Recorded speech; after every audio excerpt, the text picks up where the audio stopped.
Buenas tardes.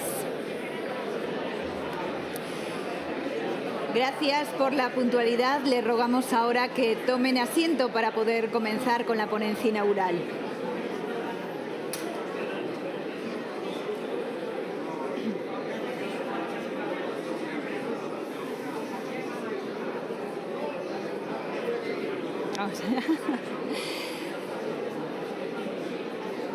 Boas tardes. Empezamos coa ponencia inaugural. Majestade, señoras e señores, continuamos a tarde nesta Illa da Toxa, como lles decíamos, coa ponencia inaugural do Foro La Toja Vínculo Atlántico nesta 7ª edición. Moitas gracias. El académico y ensayista Michael Ignatieff fue galardonado en 2024 con el Premio Princesa de Asturias de Ciencias Sociales. Su trabajo se extiende desde el estudio de la historia y la filosofía hasta el periodismo o la política, convirtiéndose en una referencia imprescindible para orientarnos en un presente tan cargado de conflictos bélicos, polarización política y amenazas a la libertad. Se encuentra ya con nosotros y participa en el foro en diálogo con la ex vicepresidenta del Gobierno de España, Soraya Sáenz de Santamaría. Les cedemos la palabra y los invitamos a entrar.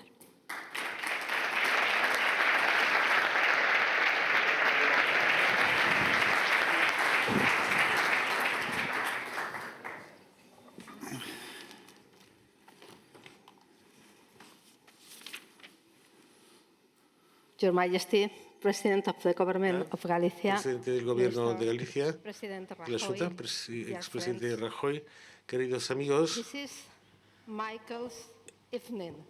esta es la tarde de Michael, Miguel Herrera de Miñón, de los Michaels, de los Migueles en Roca, Herrera de Miñón y Michael Ignatieff. Es un placer darle la bienvenida por segunda vez a Michael Ignatieff a esta conferencia inaugural del Foro La Toja.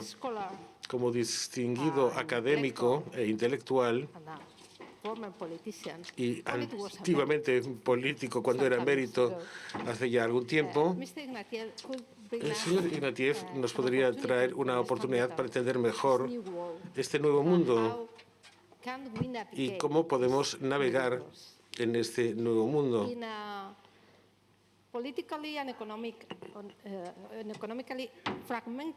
En un mundo fragmentado política y económicamente, nuestras democracias están siendo erosionadas, pero también con los desafíos globales como el cambio climático, el mundo digital, la energía.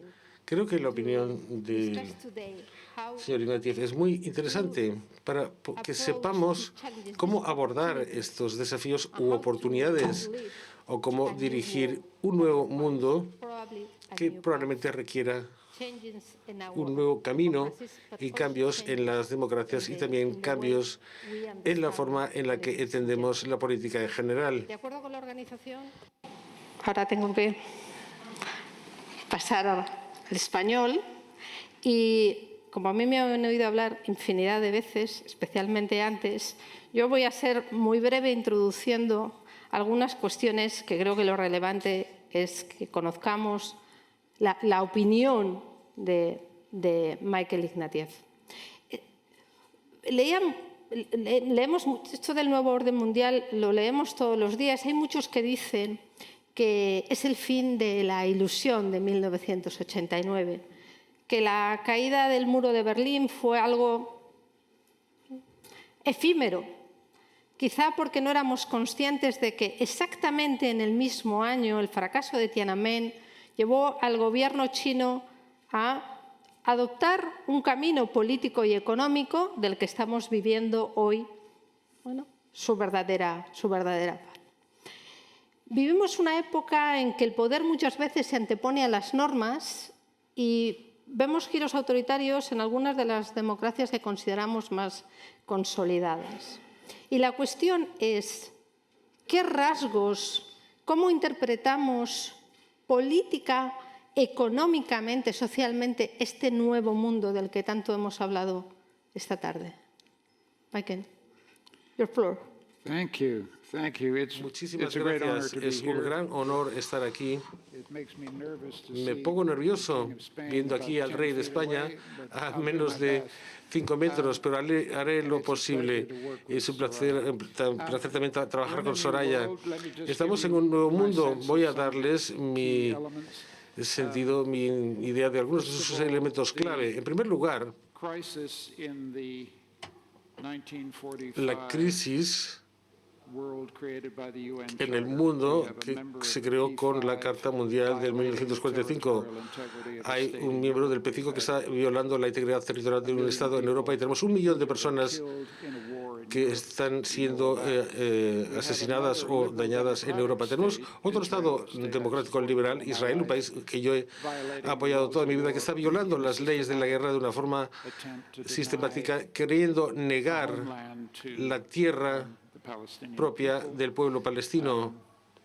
And we are in Europe not at war. En Europa no estamos en guerra, Chancellor Merz said last week, como but we're decía not el at canciller peace Merkel otros días, pero tampoco estamos en either. paz. We're in a gray zone, Estamos en una zona gris, a gray zone in which una zona gris en la cual the digital cyber infrastructure of las Spain is infraestructuras not necessarily digitales secure from y external cibernéticas de España no están seguras de un ataque externo y el aeropuerto de Copenhague hubo que cerrarlo porque unos drones que venían de no sé dónde, o también el espacio aéreo de Polonia fue violado, y más recientemente research ship set un sail buque from de Murmansk investigación, entre comillas, salió de Murmansk y fue navegando por la costa escandinava, la costa irlandesa, también pasó por España, entró al Mediterráneo, monitorizando y fotografiando y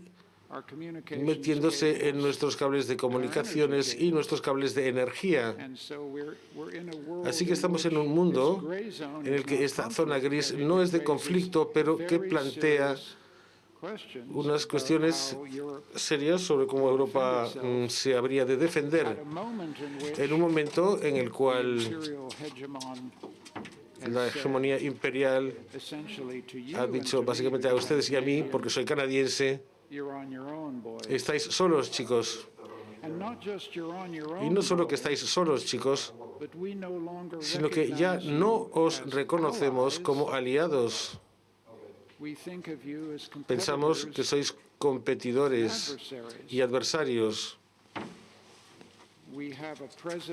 Tenemos un presidente de Estados Unidos, si me permiten un pequeño intervalo canadiense, que no una, sino dos ni tres, ha dicho que somos, o nosotros, que somos un país soberano desde hace 150 años,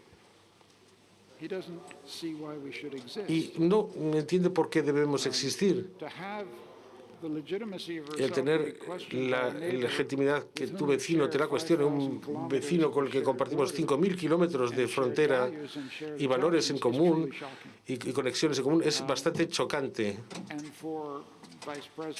Y para que el vicepresidente Vance haya dicho en la Conferencia de Seguridad de Múnich que sus auténticos aliados en Europa son los partidos que están alineados con sus valores, no los países democráticos que se consideraban aliados. Es decir, un vicepresidente que juzga si eres amigo o enemigo, si tienes una alineación ideológica con sus convicciones políticas.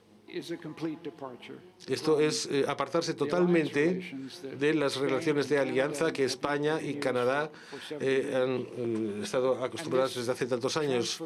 Y esta transformación entre las relaciones con aliados que convertidas en relaciones con competidores y adversarios, quizás aquí actúo como historiador, puede ser el mayor acto de autodestrucción voluntaria de un poder imperial en la historia del mundo, porque la fuerza histórica de Estados Unidos ha sido su capacidad de crear y mantener estructuras de alianza.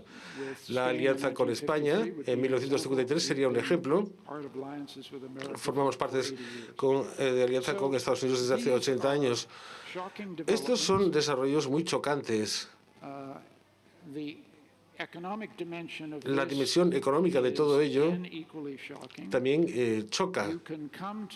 Se puede llegar al mercado de Estados Unidos pagando por ese privilegio. Los aranceles son, al fin y al cabo, un sistema de recaudación por el privilegio de competir en el mayor mercado consumidor del mundo. Esto es darle totalmente la vuelta a todo lo que esperaríamos. Y aquí habrá hombres y mujeres de negocios que pensarán, bueno, ¿cómo voy a mantener mi mercado de exportación? ¿Cómo me puedo diversificar en mi exportación? Canadá está urgentemente pensando en cómo poder diversificar nuestros mercados de exportación a Europa y construir relaciones que hasta ahora no habíamos desarrollado. Con lo cual, estos son algunos elementos de este nuevo desafío mundial. Crisis en la estructura del sistema de cartas de la Unión Europea, más zonas grises de conflicto con Rusia, que durante la Guerra Fría ya tenía alguna actividad de zona gris, pero ahora tenemos una potencia que está en un ataque total a la era post-Guerra Fría. Y finalmente, y lo dejo por aquí, Soraya, porque estamos aquí para debatir. Yo encantada, no quiero interrumpirte. Tengo el poder, pero no quiero interrumpirte. Un punto final, las democracias liberales se enfrentan a este desafío y se entiende en casa. Yo soy consciente de que hay mucho conflicto en el sistema político español, pero esto es algo común en Francia, que no tiene presupuestos tampoco, y también es el caso en Países Bajos. Alemania tiene bastantes dificultades para mantenerse en pie y todos estos países y estas democracias tienen problemas estructurales, y es que los ciudadanos tienen expectativas que van más allá de los recursos y la capacidad del Estado de financiarlos. Estas exigencias sobre el Estado van más allá de la voluntad de los contribuyentes de pagar impuestos por ello. Todos los países tienen en Europa unos déficits estructurales que se sostienen porque hay tres tipos de interés bajos, pero se puede dar la vuelta a la tortilla de una forma dramática. Y todas estas cuestiones están creando un problema enorme. Y subyacendo hay otros problemas que no debería ni añadir, todos lo saben. El estancamiento de la producción y el envejecimiento de la población. Es decir, la Europa liberal y democrática de repente está sola en un mundo hostil, enfrentándose a grandes desafíos en casa y en un entorno internacional que les obliga a ponerse en pie y actuar con una unidad que todavía no han sabido desplegar. Ya sé que sueno muy pesimista, pero que espero que al final de este rato juntos podamos sacar cosas productivas acerca de cómo podemos responder a este desafío. Hablaremos del papel de Europa y de las oportunidades, pero esto es un foro donde está sentada gente de distintos gobiernos, pero también de muchas compañías. ¿Cómo afrontar esos riesgos geopolíticos que hoy constituyen, la base de trabajo de presidencias, consejos de administración, de gobiernos, de compañías? ¿Cómo podemos integrar esos riesgos en nuestro día a día como actores económicos o políticos?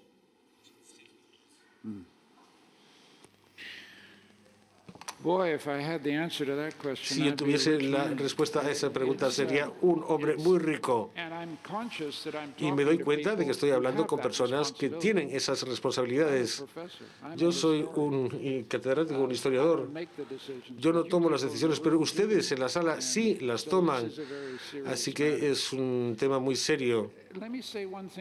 Puedo decir una cosa psicológica y no una respuesta real a la pregunta que usted me hace, pero lo digo con un sentimiento como canadiense, como alguien ha dedicado 15 años de su vida felices en Estados Unidos, porque estudié y di clases en Harvard. Tenemos que sacar el imperio de nuestras cabezas. Tenemos que recuperar el sentido europeo y canadiense de esta capacidad como agentes históricos de conformar el futuro. Hay algunos obstáculos psicológicos que tenemos que superar.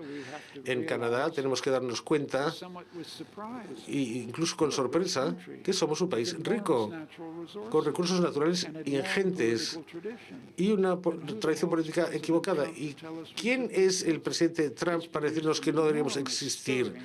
Esto ha creado un sentimiento de orgullo nacional que puede tener su parte mala, pero también puede ser un agente potente para una renovación nacional, y espero que sea así en Canadá. De forma parecida en Europa, creo que es importante sentir la fuerza de Europa.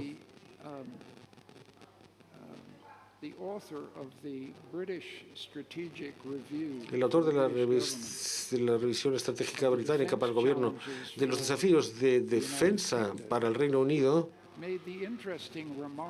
hizo un comentario interesante en cuanto a que casi no tiene sentido para un continente de 350 millones de personas con una economía que es 12 veces el tamaño de la de Rusia,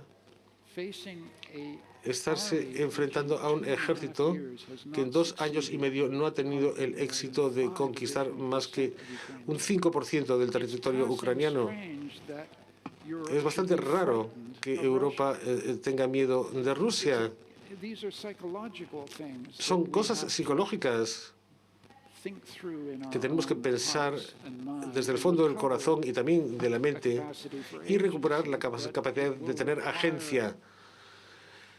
Pero esto va a requerir un tipo de agencia que implique una cooperación profunda y enorme en los compañeros y compañeras de Europa, porque España no puede hacerlo sola, Canadá no puede hacerlo sola, nadie puede hacerlo solo, pero todos juntos, bueno, somos una potencia mundial seria y nos vemos estrujados entre el auge de China y América, que se va cayendo para atrás. Pero esto es una oportunidad para que Europa desarrolle sus capacidades en defensa, en economía, en energía. Y creo que de eso estamos hablando. Es lo que urge hacer. Y el problema, y lo dejaré por aquí, el problema no es si podemos hacerlo. El problema verdadero es, ¿lo podemos hacer con suficiente celeridad? Yo creo que sí. Probablemente los europeos tengamos muchas veces, en mi humilde opinión, que pensar menos como consumidores y más como ciudadanos, porque los tiempos obligan a pensar de otra manera, aportar y recibir, no, quizá construir de otra manera. Pero es verdad que la Unión Europea, en este momento multipolar, como decía Su Majestad, tiene también oportunidades si sabe aprovecharlas y hacer las cosas de una manera quizá más generosa y más solidaria. Al momento de dar un salto en pensar más en el conjunto que en la individualidad de cada uno, cosa que en mi humilde experiencia no siempre es fácil. Y hay varios elementos en los que yo creo que deberíamos ser capaces de hacer ese esfuerzo, y de cómo lo hagamos y cómo generosamente lo hagamos tendremos o no tendremos éxito. Uno de los elementos es la política de defensa. Cómo debemos pensar los europeos y cómo atacamos y organizamos la industria de la defensa. Porque probablemente, y lo comentaba Enrico Letta hace unos días, si cada Estado mira lo que aporta, lo que recibe, las factorías que le van a colocar y cada uno tratamos de tenerlo todo, fracasaremos. ¿Cómo debemos enfocar ese mundo que, por otro lado, puede dar una transferencia enorme al sector privado y a la industria en general, si lo hacemos bien? I noticed that your Prime Minister Noto Sanchez que el primer ministro Sánchez anunció en junio que se iba a aportar un 2% del... Este era el objetivo, del 2% que son 11.000 millones de dólares de la economía española para darle un impulso al PIB. En Canadá estamos haciendo lo mismo. Como ex político, noto que los políticos venden el tema del aumento del gasto en defensa porque va a crear muchos puestos de trabajo en el país. Estupendo. El problema es que no tiene sentido para la industria de defensa española o para la canadiense o para la de cualquier país el hacerlo todo. Solo tiene sentido que España se concentre allá donde tenga una ventaja comparativa clara, que yo no la conozco, pero seguro que ustedes tendrán representantes de la industria de la defensa que me lo puedan contar. Pero en Canadá la tentación va a ser que haya una política mercantilista que proteja nuestra fabricación doméstica a coste de eficiencia y a coste del contribuyente. Esto significa, ineludiblemente, que hay que tener una estrategia de defensa europea que diga: España vas a hacer esto, Alemania vas a hacer aquello, la República Checa aquello otro. Y si se implica Canadá, pues esto lo haremos en Canadá. Si no lo hacemos así, vamos a estar metidos en un brete difícil. Y habría que invertir en protección de las estrategias de nuestras economías para que no acabemos siendo menos eficientes. Además, tenemos que decidir qué es lo que realmente necesitamos. Me sorprende mucho, y creo que todos los presentes también, por la revolución increíble en asuntos militares que está sucediendo en la lucha en el frente ucraniano. La importancia creciente de los drones, de los enjambres de drones y aplicación de inteligencia artificial para desplegar dichos drones. Esto es algo muy nuevo. Y no debemos invertir en la última guerra. Tenemos que pensar cómo va a ser la próxima guerra. Yo creo que la amenaza a la soberanía española, que hay que centrar, es donde hay que invertir más, es la protección de la infraestructura crítica, que no haya ciberataques, que no se corten cables, que no se corten vías de suministro vitales o de comunicación. Nuestras sociedades pueden quedarse estranguladas, simplemente por un corte a cualquiera de estos cables. Y esta vulnerabilidad a mí me parece que es lo que los políticos tienen que decirle al público. No es una cosa que esté lejana.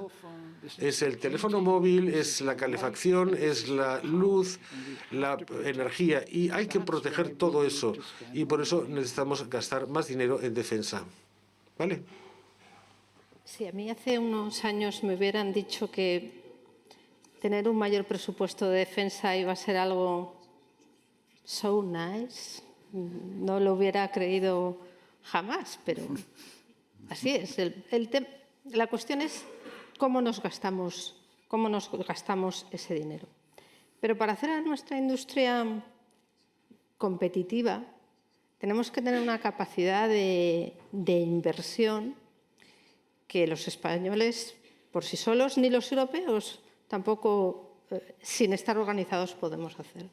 En mi experiencia como abogado, en M&A he visto grandísimas compañías españolas y de distintos estados europeos, startups, empezar, innovar, crear, y a la hora de crecer necesitar el capital americano para poder ser algo más.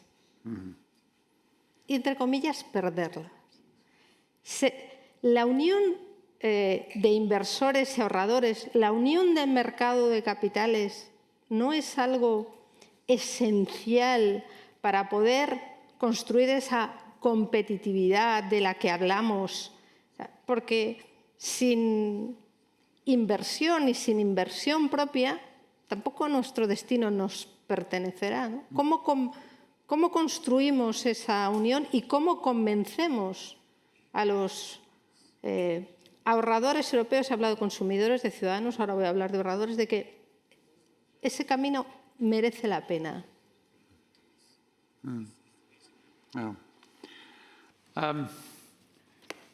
I'm very struck by Me sorprende mucho Mario Draghi's report on el this, informe de Mario Draghi al respecto, which simply says, que look, simplemente dice, Europe's capital veamos, markets are los mercados de capitales de Europa too small. son demasiado pequeños.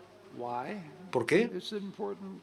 This gets to fundamental issues. Esto Just toca una vena muy sensible. When we were talking about defense, Cuando we were hablábamos de saying defensa, countries decíamos cannot que los afford países the no pueden luxury permitirse of el lujo nationalist economic de policies. tener políticas económicas It is the nacionalistas. same with Lo the mismo economy. pasa con la economía. National regulation of banks is La a regulación nacional de los bancos crucial aspect of es the un aspecto sovereignty of Spain. crucial And we de la have some soberanía terrific española. financial institutions that have Y aquí tienen ustedes international unas reputation. instituciones financieras But if we're estupendas gonna con get una reputación capital internacional increíble. markets of the Pero size needed si queremos to build mercados de capitales de data tamaño centers, to necesario build, para construir centros de datos o inteligencia artificial y para sostener y desarrollar la infraestructura digital que necesita la ciudadanía, necesitamos grandes fuentes de capital.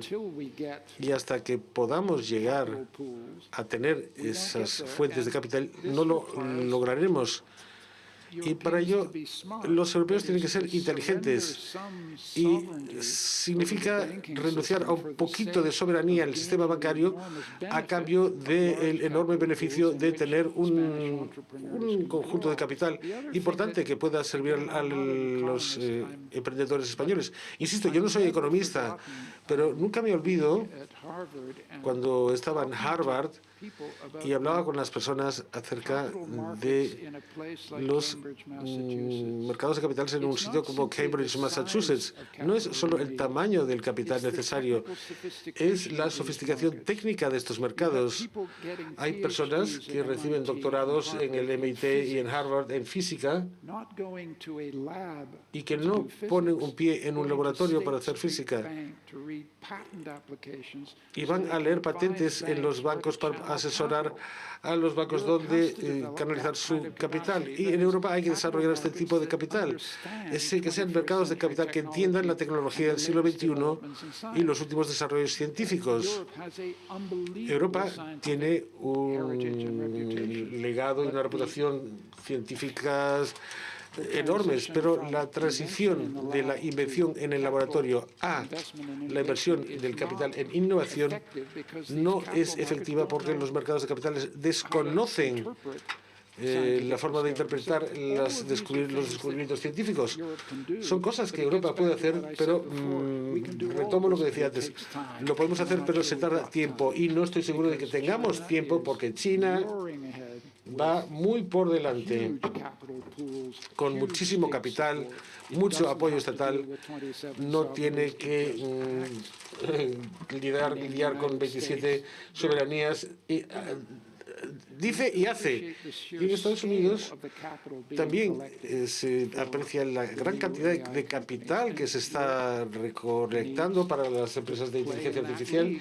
Y Europa, si quiere jugar en esa liga, pues será la única forma en la que tenga puestos de trabajo en el futuro. Y un último punto para cumplir fielmente el reloj de la organización. Si hablamos de una Europa competitiva, la energía es un elemento clave y ha marcado y marca mucho otros debates geopolíticos que estamos viendo. La geopolítica de la energía yo creo que es uno de los elementos más interesantes y con más ramificaciones, ¿no?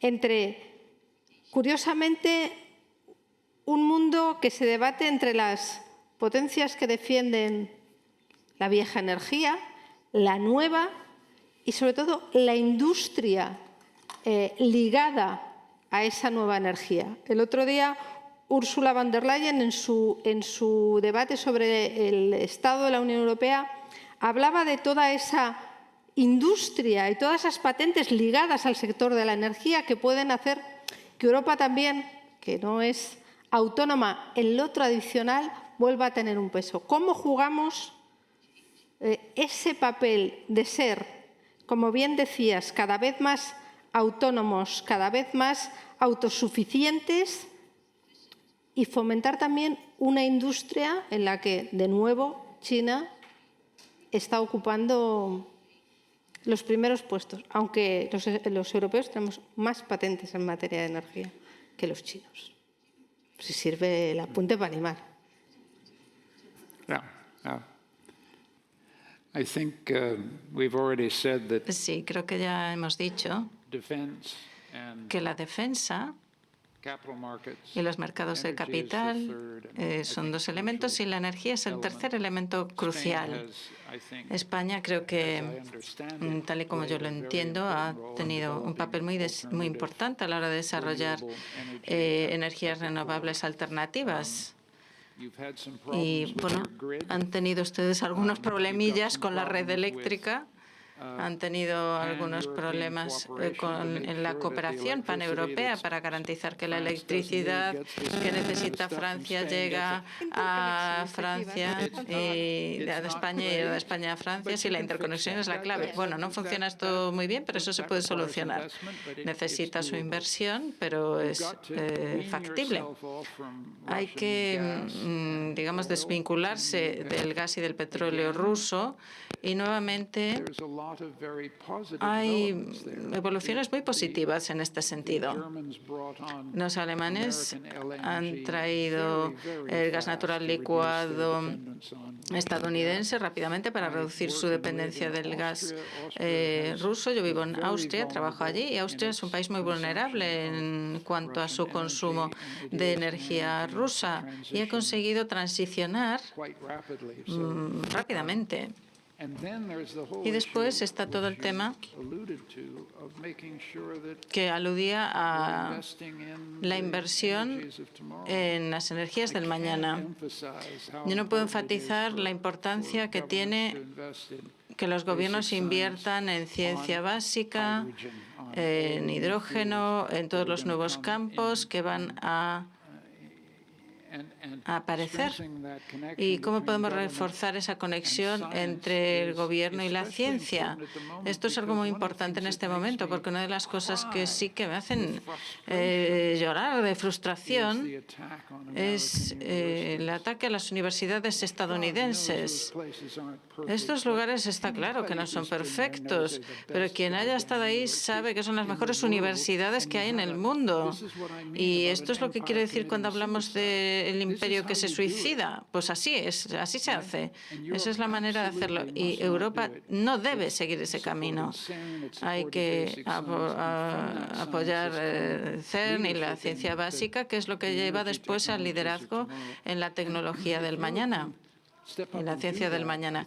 Si son capaces de dar ese paso y hacerlo, pues va a ser una oportunidad tremenda para la economía. Como canadiense, yo no soy europeo, yo soy canadiense, pero vivo en su continente, pues desde un punto de vista geopolítico, en un mundo en el que tenemos una China autoritaria y una Rusia que parece que no va a salir de ese giro autoritario, después los Estados Unidos, que se está alejando de los principios que me inspiraron a mí toda mi vida, pues al final es muy importante desde el punto de vista geoestratégico que Europa deje esa competición entre los distintos estados y las luchas fraternas y que se centre en las sociedades abiertas, mercados libres y las libertades democráticas. Es algo fundamental y es algo que se ha liberado de cierta manera desde el final del tutelaje imperial, y espero y así lo deseo porque amo Europa. Sí, yo también. Una pregunta mía. ¿Qué tipo de liderazgo necesitamos en estos tiempos críticos? ¿Cree usted que la Unión Europea puede evolucionar bien sin una voz fuerte, tipo Trump, y que se pueda entender algo único, algo adecuado, que se nos vea como un socio adecuado? Bueno, como todo el mundo sabe, mi carrera política fue triunfante y victoriosa. Bueno, o sea que estoy en la mejor posición para hablar de liderazgo. Bueno, diría que cuando llega el momento, llega la persona. Este es un momento histórico. Es un momento de inflexión y creo que la fuerza del momento también impulsa a los líderes del futuro, al liderazgo del futuro. ¿Quién va a ser esa persona? Pues una persona a la que le preocupen las respuestas, los eventos, la ciencia, y hablar a la ciudadanía europea para que acompañe, no una persona tecnócrata que esté ahí en lo alto. No tiene que hablar que no tenga que hablar los europeos y europeas. Necesitamos una combinación muy especial de una persona que tenga la capacidad de hablar y de apelar al pueblo europeo y también la capacidad de tomar decisiones duras basándonos en los hechos, en la ciencia y en la razón. Eso es lo que necesitamos. Muchas gracias. Thank you. My God.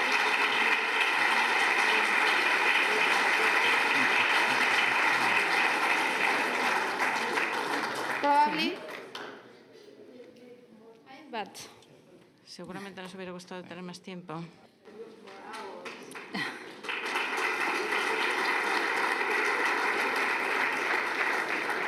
gracias. Muchas gracias. Continuamos. Le rogamos que